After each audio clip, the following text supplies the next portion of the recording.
మన జిల్లా మన వార్తలు ఎస్ఎల్ఎన్ న్యూస్ ప్రేక్షకులకు నమస్కారం. నేటి వార్తలకు స్వాగతం. సింగరేణి థర్మల్ విద్యుత్ కేంద్రం నుండి వెలువడుతున్న కాలుష్యంతో పెగడపల్లి గ్రామ ప్రజలు అనారోగ్యానికి గురవుతున్నారని, గ్రామ ప్రజలను అధికారులు పట్టించుకోవడం లేదని ఆవేదన వ్యక్తం చేశారు. సింగరేణి థర్మల్ విద్యుత్ కేంద్రం నుండి వెలువడుతున్న కాలుష్యంతో పెగడపల్లి గ్రామ ప్రజలు అనారోగ్యానికి గురవుతున్నారని, గ్రామ ప్రజల్ని అధికారులు పట్టించుకోవడం లేదని ఆవేదన వ్యక్తం చేశారు. సింగరేణి యాజమాన్యం 2009లో భూసేకరణ సమయంలో ఊరికి ఎటువంటి ఇబ్బంది కలగకుండా చూస్తామని, మీకు అన్ని విధాలుగా అండగా ఉంటామని చెప్పి ఇప్పుడు మాట తప్పారని ఎద్దేవా చేశారు. అంతేకాకుండా మరో 800 మెగావాట్ల విద్యుత్తు కేంద్రం పునరుద్ధరణకి సింగరేణి యాజమాన్యం చర్యలు చేపడుతుందని అన్నారు. గ్రామ ప్రజల్ని అనారోగ్యం కాకుండా మీరు ఏం చర్యలు తీసుకుంటున్నారని, ప్లాంట్ నిర్మాణం నుండి నేటి వరకు గ్రామంలో హెల్త్ క్యాంపు ఏర్పాటు చేయకపోవడం ఏంటని డిమాండ్ చేశారు. నిర్వాసితులకు ఇచ్చిన హామీల్ని తుంగలో తొక్కారు. ప్రభావిత గ్రామ ప్రజల్ని ఏకం చేస్తాం, చైతన్యపరుస్తాం. గ్రామం సభ పెట్టి వెంటనే పెగడపల్లి గ్రామం నీ సింగరేణి యాజమాన్యం తీసుకోవాలని డిమాండ్ చేశారు. గ్రామంలో పవర్ ప్లాంట్ వల్ల చాలా మందికి అనారోగ్యం పాలైనారు. మరి 2009లో మా భూసేకరణ జరిగినప్పుడు మాకు ఇచ్చినటువంటి హామీలు ఏంటంటే ఈ విలేజ్ ని తీసుకుంటాం, మీకు ఎలాంటి ప్రాబ్లం రాకుండా చూసుకుంటాం అని చెప్పిన అధికారులు మరి ఈ రోజున దాన్ని నిర్లక్ష్యం చేస్తా ఉన్నారు. మరి పెగడపల్లి గ్రామంలో చాలా రోజుల నుంచి కూడా డస్ట్ ప్రాబ్లం బాగా ఉంది. ఇప్పటికే చాలా మంది అధికారులకు చెప్పడం జరిగింది, అయినా ఎవరు పట్టించుకోవడం లేదు. మరి నిన్న రాత్రి మాత్రం చాలా విపరీతమైన డస్ట్ పడి ఈ వెహికల్స్ ఇలా ఉన్నాయంటే మరి చెట్ల పరిస్థితి, ఇవన్నిటి పరిస్థితి ఎలా ఉంటుందో ప్రజలు ఒకసారి గమనించాలి. పెగడపల్లి ప్రజలందరూ కూడా మరి ఏకమై మరి ఎంత పెద్ద యుద్ధం చేయడానికైనా సిద్ధంగా ఉండాలని చెప్పేసి నేను మీ అందరికీ కోరుతా ఉన్నాను. ఎందుకంటే మనం పవర్ ప్లాంట్ కి పోయి ఉద్యోగం చేస్తే మనకు వచ్చే జీతం 10-15 వేల రూపాయలు అయితే, ఇంట్లో ఒక్కరు అనారోగ్యం పాలైనారంటే కనీసం హాస్పిటల్ పోతే 20,000 రూపాయల వరకు ఖర్చు అవుతుంది. అంటే అదనంగా ఇంకో 5,000 రూపాయలు మన జేబులకెళ్లే పోవడం జరుగుతా ఉన్నది. కాబట్టి అధికారులు దీనిపైన స్పందించి వెంటనే చర్యలు తీసుకొని మా యొక్క గ్రామాన్ని తీసుకోవడమా, లేకపోతే మాకు ఇంకేమన్నా తక్షణమే ఉపశమనం కలిగించేటువంటి రీతిలో ప్రవర్తించాలి. ఎందుకంటే సింగరేణి యాజమాన్యం మాకు దత్తత గ్రామంగా ప్రకటించింది, కాకపోతే ఇప్పటి వరకు కూడా ఇలాంటి వసతులు చేయలేదు. దీనివల్ల చాలా నష్టపోతా ఉన్నాం. పెగడపల్లి ప్రజలందరం కూడా ఖచ్చితంగా పెగడపల్లి ప్రజలకు న్యాయం చేయాలి. లేకపోతే ఇది ఎంత తీవ్రమైన ధర్నా చేయడానికైనా సిద్ధంగా ఉన్నాం. ఎందుకంటే మా ప్రాణాలే ముఖ్యం కాబట్టి ఇక ప్రాణాలు పోతుంటే ముందు మేమేం చేస్తాం, దానికోసం మేము ఎంతటికైనా సిద్ధపడినాం. ఇది అధికారులకు హెచ్చరిస్తా ఉన్నాం.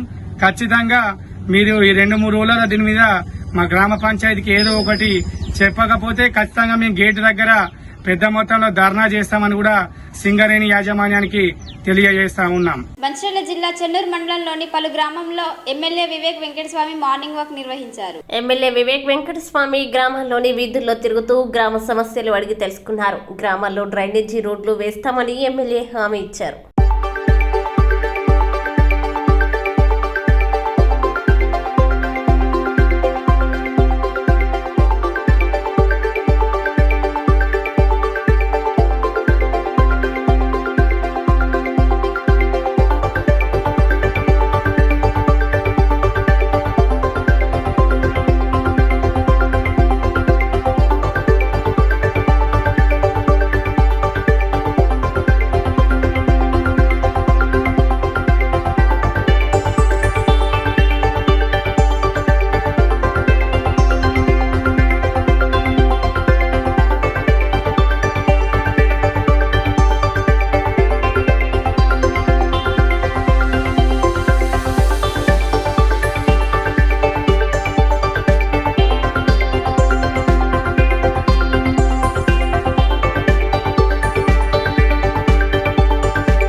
ఏంటిది మాకు ఈ రోడ్డు సాక్షర అయిందని అది అట్నే అయిపోయింది అదొకట.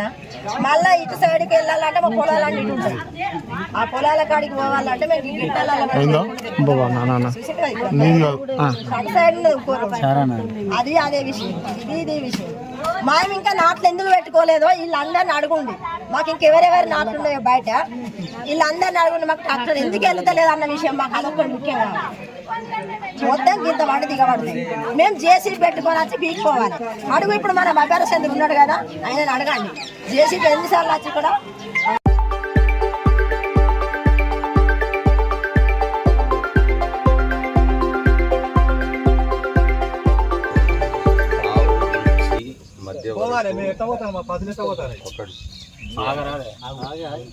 ఒకటి పెట్టి అక్కడ నుంచి ఇక్కడ వరకు అంటే ఒకటేసారి కష్టం.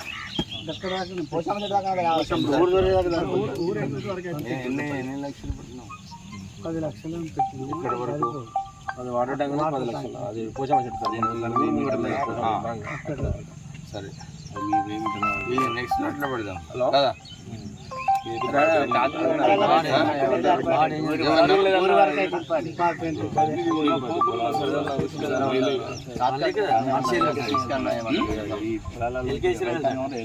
ఇది కూడా నేటి SLN న్యూస్ ఇంతటితో సమాప్తం. తిరిగి ప్రసారం అయ్యే SLN న్యూస్ లో మళ్ళీ కలుద్దాం. అంతవరకు సెలవు.